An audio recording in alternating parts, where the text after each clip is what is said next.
Hello, welcome to Book Bites with Maggie. My name is Maggie Carr. I'm the Youth Services Assistant here at Nappanee Public Library. Today on our episode, we are going to be talking about books that have a theme of art, and that is pretty broad. Joining me is Michaela. She is our, what is your title? Communications specialist. Yes, but you also get to be like our artsy person. You make us look good in all things digital, social media, promotional materials, so you are the perfect person to have feeding into our list of books today. I went kind of crazy.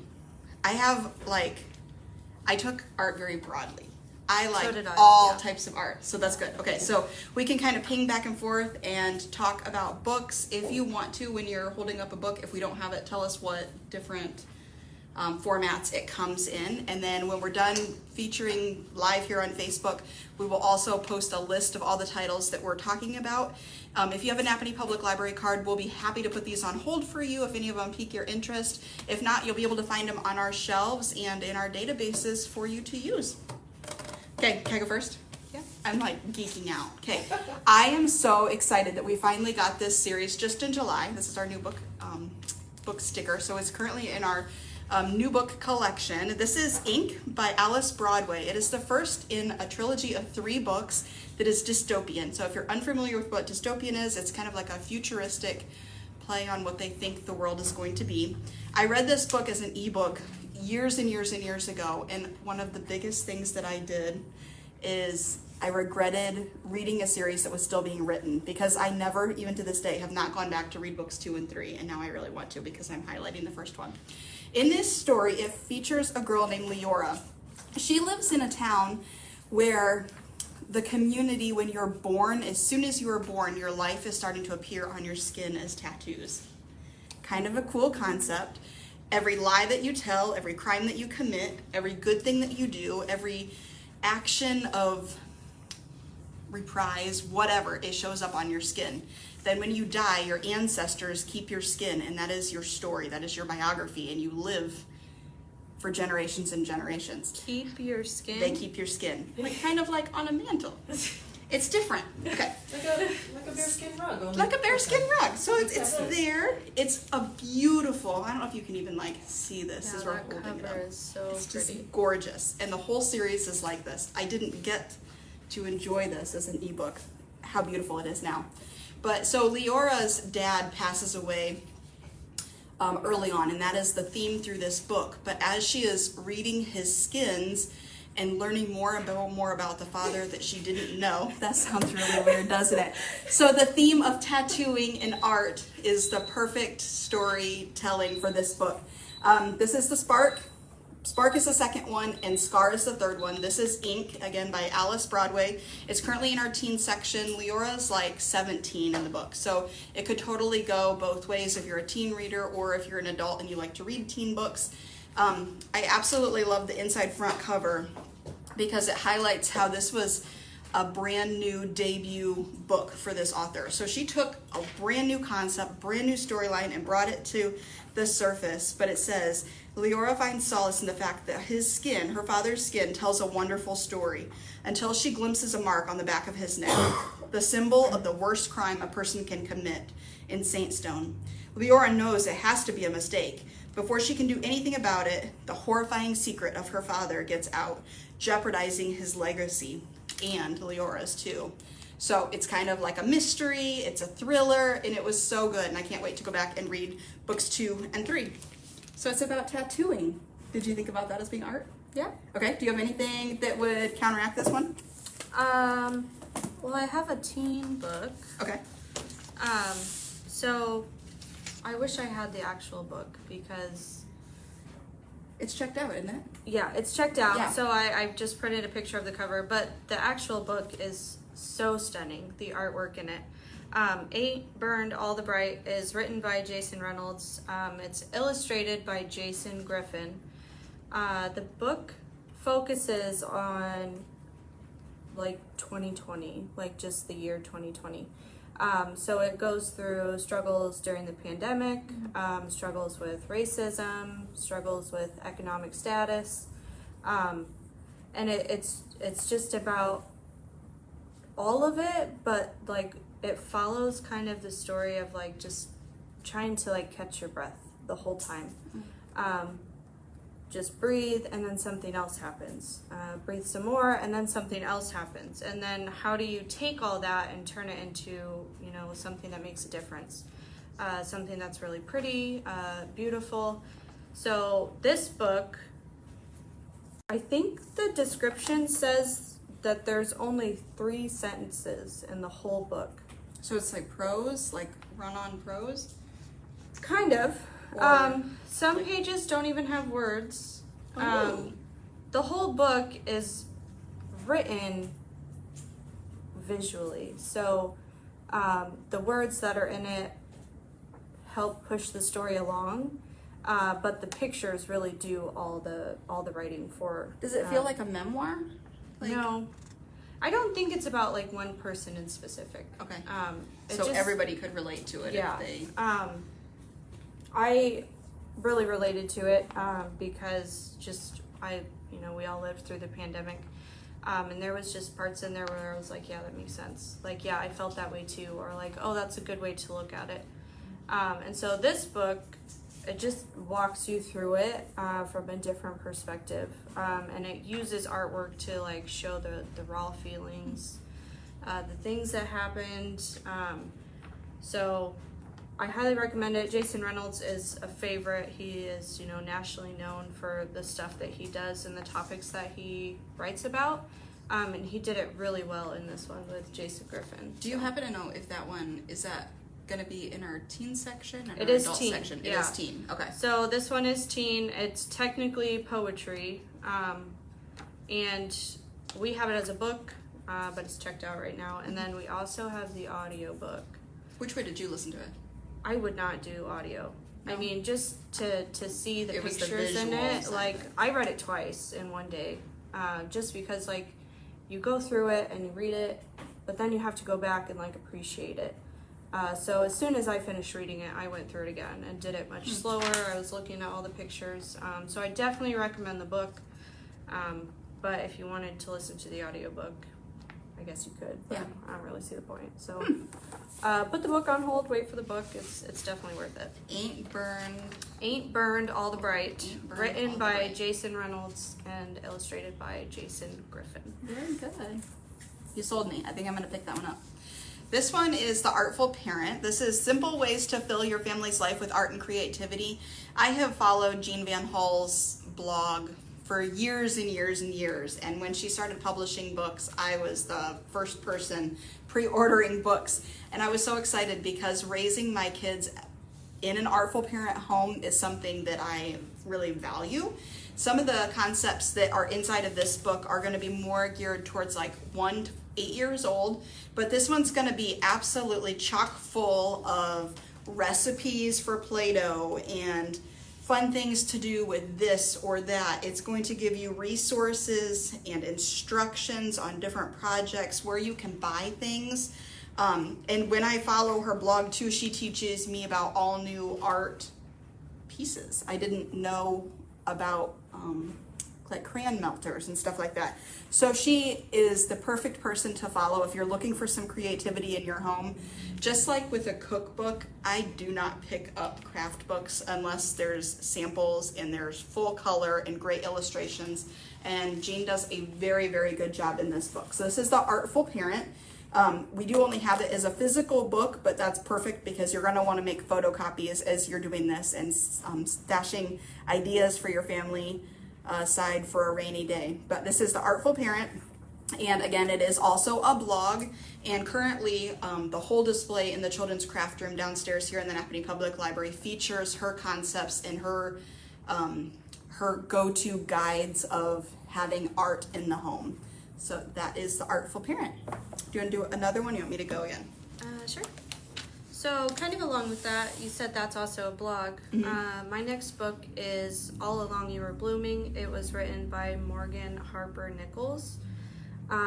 If you have ever heard of Morgan Harper Nichols, she's super popular on Instagram, Pinterest, because she's a poet, but she's also an amazing artist.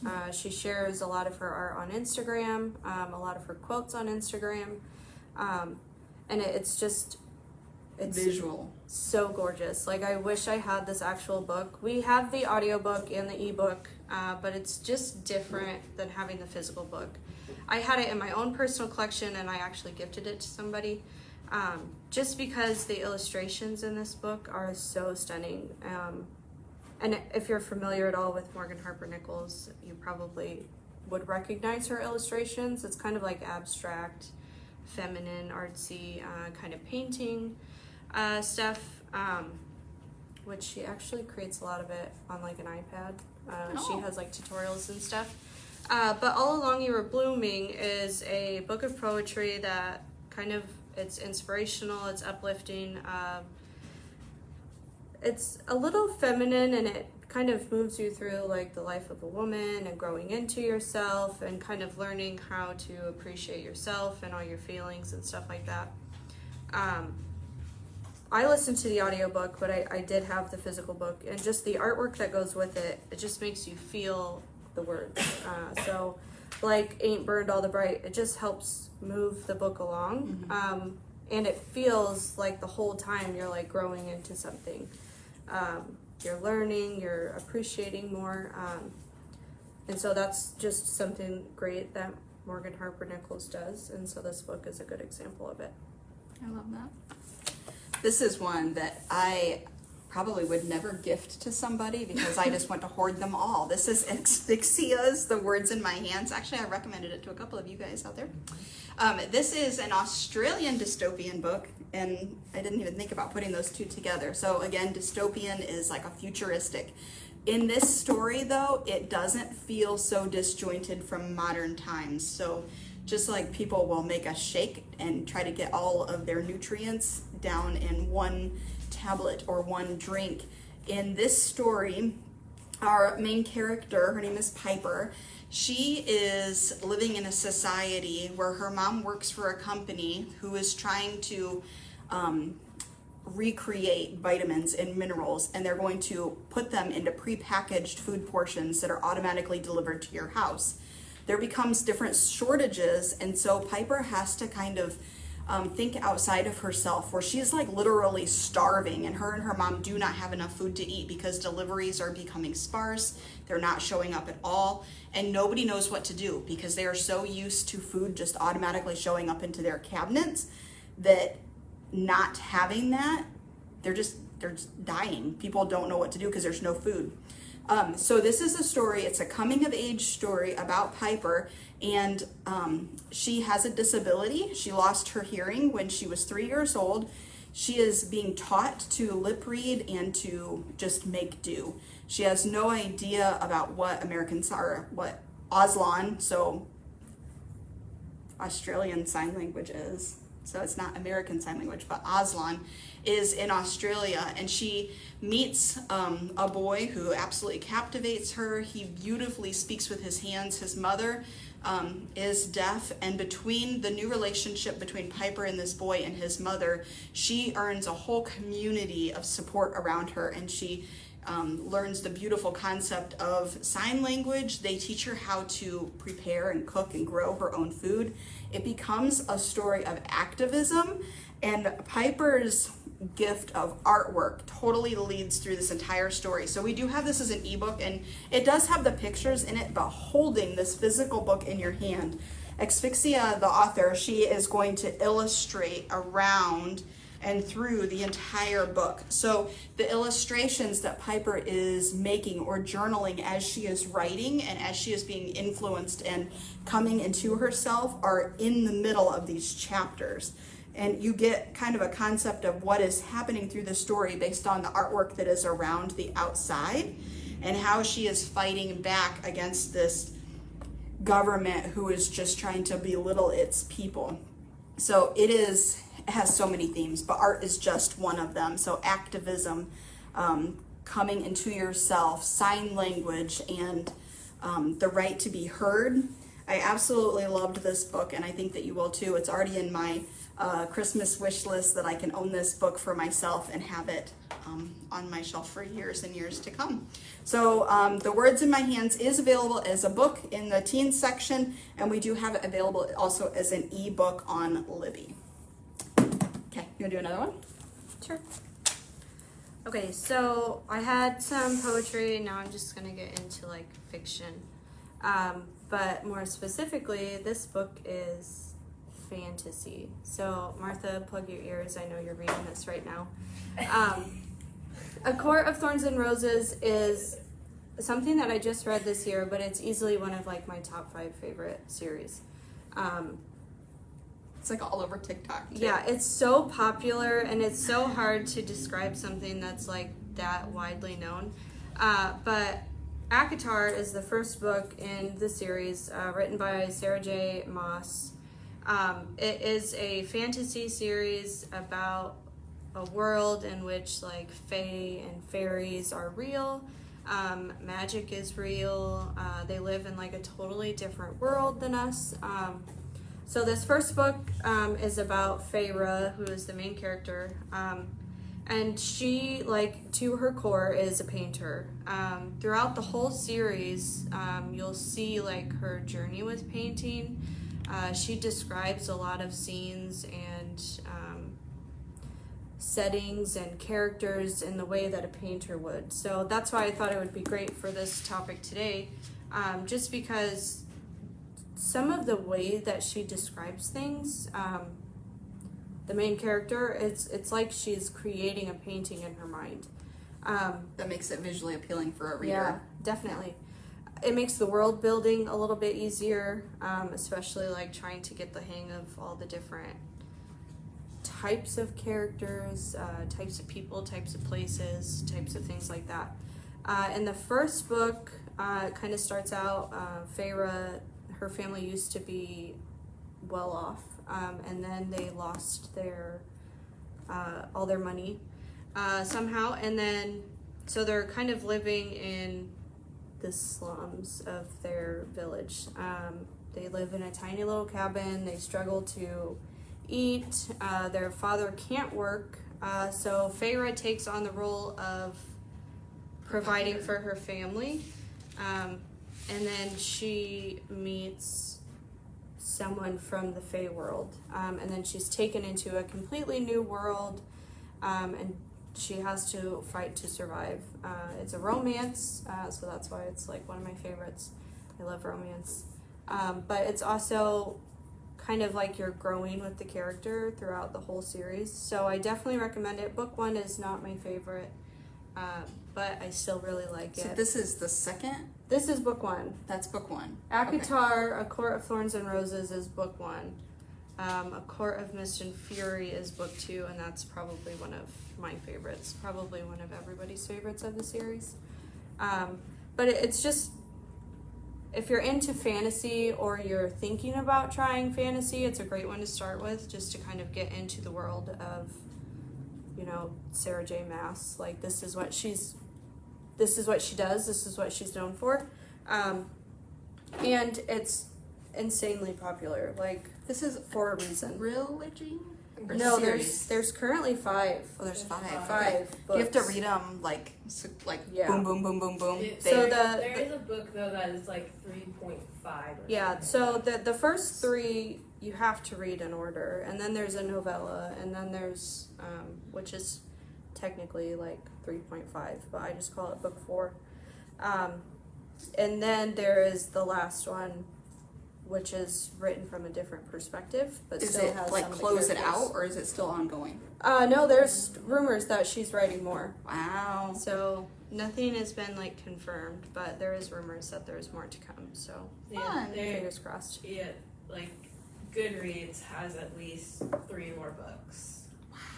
Yeah, yeah. They're all untitled. But And there's- I've heard that some of them are like novellas, some of them Yeah. are spin-offs, some of them could Kind go of back feels to the like main the character. selection So series, how A like little, it yeah. changes your viewpoint and all that's that it. Yeah, stuff. that's a great way to put it. It's almost written in that same kind of order. But as this the one's more selection for series. adults versus the selection is more for Yeah, teens. so the main character is 19 in this one. There is a little bit of like rated R scenes. Not as much in the first one, but down the line in the series. Well, she's getting older and Yeah. yeah. I've Makes seen sense. them. I mean, reels, yeah, and but get paid we for have it. it as a book. We have it as an ebook. We have it as an audiobook. So any kind of format. I think it's on Hoopla and Overdrive. But because it's so popular, it's kind of hard to get. So just make sure you put it on hold if you want to read this one. I just got the audiobook. Oh, nice. So, Did you? so Martha is reading the book, and Sarah is now listening to the audiobook. I'm going to. And I just made Garrett listen to the audiobook a few months ago. So Very Library good. book club. I'm turning That's the everyone library book into club. ACOTAR fans, and I'm here for it. Avatar. Why do I think of batteries instead? Hold on. I don't know. Not even It took me close. the longest. It took me the longest to figure out what Avatar was or Avatar was. So that's So, the yeah. community. That's the world. That's So- the world. No, ACOTAR is just It's a what's that called? it's a It's the letters. yeah. It's A the Court letters. of Thorns and Roses. ACOTAR. What is that called? I can't think of it. Oh gosh. Somebody help us out in the comments. What's it called? An acronym. An acronym. Duh, it's an acronym. So the second one is like ACOMAF, which is Mist and Fury. So it's just an acronym. Instead of the saying the titles. entire Yeah. thing. So Isn't it like loosely a retelling of Beauty and the Beast too? I don't really see. I could see how it could. The first one could be Mm. kind of Beauty and the Beast, but I And don't she think built there's her own like world and I don't think there's like a huge parallel to Beauty and the Beast. thank you. Thank- Acronym. Thanks, Jamie. yeah, acronym. I don't know why I couldn't think of that. Yeah, there we go. The next book that I'm going to talk about is The Henna Artist by Alka Joshi. This is a book that takes place in India in the 1980s. I love the historical context of this story. It is about an arranged marriage where he is extremely abusive. She's able to get out of the marriage and start to kind of take care of herself by using some of the methods and the like kind of the medicinal cures that she has taught from her mother-in-law. So in our main story here, Lakshmi is trying to just take care of herself. So as she is learning these different traits and being able to help people in her community, she also uses henna. So if you're unfamiliar with what henna is, it's India ink and it's drawing on the skin, and it's extremely detailed and it takes lots and lots of time. Even today, a lot of people use henna in beautiful ceremonies and marriage, matrimony, and like coming of age parties and all kinds of things. So you have the story of what Lakshmi is, she's trying to rise above her circumstances, and because her art is so beautiful and so well done, she is brought into palaces. She overhears conversations that lead the story, and it builds in all these other sub characters. So in this first book here, it is definitely her story of getting away from a very abusive relationship and standing on her own. In the second book that came out, I think it was last year that the second one came out, it's several years displaced from the first one, and that is The Secret Keeper of Japar. You're still in India, but then it takes a child who was in the first book, and he is a grown man in the second story. And in 2023, I'm so excited because this whole trilogy is going to come through with the third book. The Perfumist of Paris is going to be coming out. So I loved going into a historical fiction different culture type story in this one. So if you are interested not only in henna but in historical fiction books, Alka Joshi's book here is one that I would highly recommend. The Henna Artist is available from the Napanee Public Library as a book, an ebook, and an e-audiobook. Have you read this one? No, it was so good. I listened to it as an audio because there are so many like Indian words that I feel like I would have stumbled on them in the page, and it would have slowed down the context of the reading. So listening to this series was amazing, and the readers are very, very well developed. It's wonderful. Is the author foreign born? That's a great She question, covers because then that different would be a task. Graduate of Stanford, born in India. Okay, so for our Expand Your Horizons Adult Reading Challenge, there is a task to read a book by a foreign-born author. Yeah, that's true. So, and a new this genre. is her first novel. Is there a debut Yeah. task on there too? So, So- it would fit for that. So debut, and if you're new to historical romance, it could, well, Yeah, or no, just there's a historical romance to it. fiction. Yeah. Yeah. there's, you know. And you could totally read them as a standalone, the first and the second books, but you get more backstory and context if you read both of them. Nice. Yeah. Can I do another one? Yeah. I read this one for a story time a couple of weeks ago. Crayola has been publishing books for the last couple of years. This is the newest one that we have, Follow That Line, Magic at Your Fingertips. It is written by Janae Brown Wood, and I loved this book because it kind of reminded me of Tap the Magic Tree, or what's another one that's like Press Here. Have you read any of these? Mix It Up, where like you take a book and it's on your lap and you're not just reading the words as you flip the pages, but you're actually doing what it says. You're interacting with the book. This is a perfect lap story for a family. So as you're reading this one, and it was kind of fun to read it as a story time book because I had the kids that were sitting in front of me just hold it up. So it tells you, you know, push here, pull here, follow this line, push harder, and the lines get thicker. But our blob here is our main character, and I absolutely loved this because he's talking about, you know, follow your lines up and down. Oh, look, you created mountains. So it's very artsy, it's inspiring, it is a fun story to read. And you so just want to cute. root for our little scribbly man. Isn't it so cute? And then there's a hidden cat in every page. So it's just an absolute delight. And if you're looking for some inspiration and just some doodling, it could be fun for an indoor or an outdoor story to read. You could think about doing artwork as you're reading it, make something to go along with it, or even get out sidewalk chalk. Oh, that's fun. Yeah, it was fun. So this one is available only as a physical book in our collection, but it is downstairs in our brand new book collection. We just got this one in July, so it's going to be there for a couple of more months. And if you like it, you can definitely put it on hold as well. So now I just want to read it to see if I can find the hidden cat. Ooh, Every page? I think so. I mean, he's in there multiple places. But look at the swirlies. It's so fun. That is cute. I loved it. Okay, can you share another one with us? Yeah. So another book that I read for Expanded Horizons, I'm trying my hardest to finish that challenge this year. You have until the end of January. January. Yeah. So one of the first books that I read for the challenge at the beginning of this year was Lease on Love by Fallon Ballard. It's a debut novel. It's the first book she's ever written. So that's what I read it for. But also it's a romantic comedy, and that's literally my favorite genre to read. So at the beginning of the year, I was like, yeah, I want to read, you know, a cute book, like something to just start me off good. But Lease on Love is one that stuck with me. It's so sweet. It's like roommates to lover, like roommates to friends to lovers. But both characters are artists in their own way. So the female main character, Sadie, she wants to be a florist. And I feel like flowers are your own, you know, kind of art. Like, it's a major craft to be able to put together, you know, bouquets and art pieces of flowers and stuff. So that was one of her dreams, and it's something that she works towards in the book. And then Jack is the other main character, who is the roommate.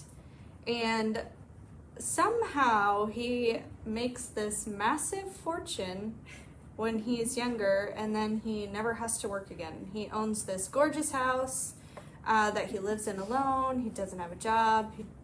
He just kind of hangs out and plays video games. Probably played with toys on YouTube. Yeah, Blippi or whatever. But he's super nerdy and super funny. But come to find out, he had this, like, not really hidden, but kind of prodigy childhood. He was a famous painter, and that's where he got all of his money from. So there is... Does she inspire him to get back to artwork? Oh, how tropish! I love it. I don't know about that. It's not as predictable as you would think. There is a lot of, you know, it's such a fun book, and like I said, it's a romantic comedy, and some of these pages are like text messages between them, and it's so well done. It's so cute. And something that's really funny is, and it's kind of like a big thing right now, is just creating like nicknames for people. So the main character is Jack, but she literally comes up with the craziest nicknames for him, like Jack-o'-lantern, so Jack it's of not Trades, consistent. like Jack of Hearts, like all these things. And it's like something new in every chapter, and it's so cute, it's so funny. But some of the characters deal with kind of a lot of heavy stuff. So there is like some trigger warnings. Grieving a loved one is really popular. Both of the main characters, I think, end up going to therapy at some point to deal with their mental health. So even though it's a romance, like the whole time these characters are like learning and growing and dealing with things and finding out how they can deal with things together. So like I said, it's so cute. Is that part of a series or it's a standalone? No, this is the first book she's ever written. She is writing another one, but I don't think it's a series. No, I think it's not a series. It's called Just My Type, and it comes out February next year. Martha has the arc. I'm really jealous. Martha gets all I know, she gets all the good stuff. But the first one, I definitely recommend it. This is like one of the ones like first on my recommendation list. If someone is looking for something that's, you know, a good read, a quick read, not too heavy, but not just like pointless. Like, I think there is a good story here. And it's like a trope that, you know, roommates to lovers is kind of the storyline, romantic comedy, which is super popular right now. So I recommend it to everybody. I think it's a really good read. And we have it as a book. It's just a physical book. Just a book. Nothing wrong with just a book. Yep. The last one that I have on my stack today is Banksy in New York. This is not super new, like 10 years old, but Banksy is a graffiti street artist. There is a huge following of people who absolutely love Banksy, but part of the spark of it is nobody knows if it's a boy, if it's a girl, young, old. He's very, what is that called? He's anonymous. Yes, anonymous. There you go. We're It's the A struggling words with that are words today. struggling. So he or she is anonymous. So Banksy just shows up, and the artwork always has something important and impactful and inviting to say. So this book is mostly pictures. It's like 140 photos of his artwork. And then somebody who is a massive follower took it and then added commentary. So it's mostly you just look through it and you see a lot of his artwork, but then somebody who is an avid fan turned it into a book and marketed it themselves. So this is Banksy in New York. It is just an easy coffee table type book to sit there and look through it. And as you're kind of relating to some of the art and you're reading more about what they believe is behind it or what motivated it, it kind of looks different as you're going through different parts of your life. So you could totally come back to it year after year and pick up something new.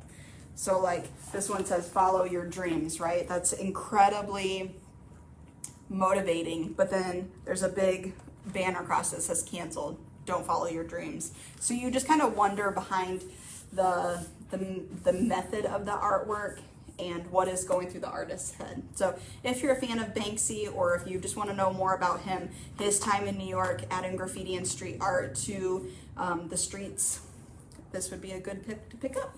So we have a lot of books on Banksy. I'm reading one right now. What one are you reading? I have had no to idea. ask you. I don't remember what it's called. Is it a kid's book? No, it's It's an adult one. Yeah. There's It's even just a books in the nonfiction, kids section yeah. book about Banksy that is motivating. I like it. And then I borrowed from Interlibrary Loan a couple years ago. It's like in the gift shop or something like that, and it's like a documentary about trying to find Banksy. So it's like very like woo. cool. Yeah. Okay. What's your last one? Okay, so my last one is another romance, but it's a kind of predictable romance. It is The Wish by Nicholas Sparks. It's one of his newer books. I think it just came out a few years ago. 21. Is that what it says? Well, Oh, yeah. So we got it. Yeah, we probably get these pretty quick. Pretty quick. The Wish by Nicholas Sparks. This is a kind of follows the usual story of Nicholas Sparks books. It's like a time slip. So it's set in 2019, but the main character shares a very unique story about when she was younger. So when she was in her teenage years, like maybe 16 or 17, she ended up, the main character, I don't remember her name, Maggie. I remember Maggie. Sorry. So the Maggie in this book, the main character, it's not very much related, but she ends up getting pregnant at a very young age, and then she goes to live with her aunt in a very small seaside town in the Outer Banks called Ocracoke. I listened to the audiobook for this, and it's so funny hearing Ocracoke over and over again. It's just fun to say. But the duration of her pregnancy, she lives in Ocracoke with her aunt, and then she meets a boy who is like literally like such a good character. Like, he's such a good person. He's kind, genuine, and he becomes really good friends with Maggie, and introduces her to photography. So his mom is a photographer.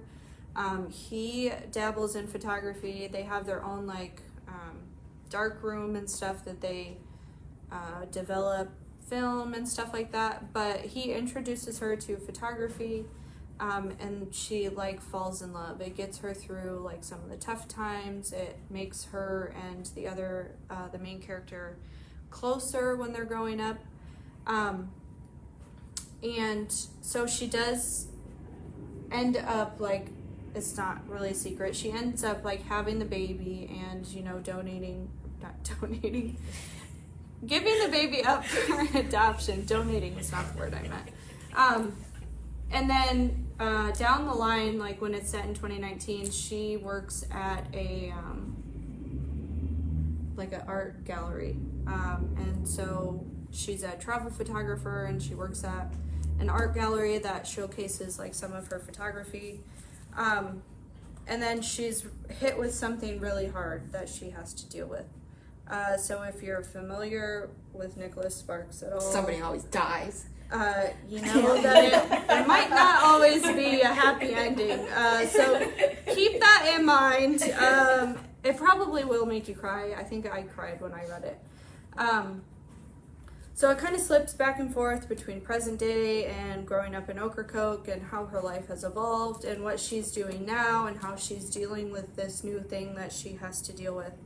And it's a romance, but it's also like Coming of age. Well, coming of age and like a grown up, like how to be strong, how to deal with family, stuff like that. So I would highly recommend this one, especially if you like photography. There's some cool stuff in there that I didn't know about that I thought was pretty cool to read about. So What formats do we have that one in? Joni said I'd cry if I donated a baby too. Yeah, I would hope so. I mean, donating a baby does not sound at all. We were just fumbling with our words today. Yeah, we're struggling today, so don't judge me too harshly. We have this as a book, as an ebook, as an audiobook, and I think as an e-audiobook, and I think as just a normal audiobook. So, Very good. Yeah. I like it. Today's episode was all about books that featured art in various forms, as we can see here. And it's not an exhaustive list of what's in our collection. So if you're watching this episode, if you've read a book that you think would fit along with this topic, feel free to leave it in the comments for other viewers. Next week on our episode, we're going to be talking about books that feature either time behind bars or a history of being behind bars. And I am so excited. I'm going to have to use my timer for that one because my list of books is massive. So, Michaela, thank you so much for joining us today on this episode. it's going to be saved. So look back on our episodes. Let us know if there are any other books that you think would work well for this theme, and you can add them to the comments. And if any of them piqued your interest, stop in and see us. We'll put them on hold for you, or you can even call us, send us a direct message, or so forth. So until the next time, thanks so much for watching. Thank you.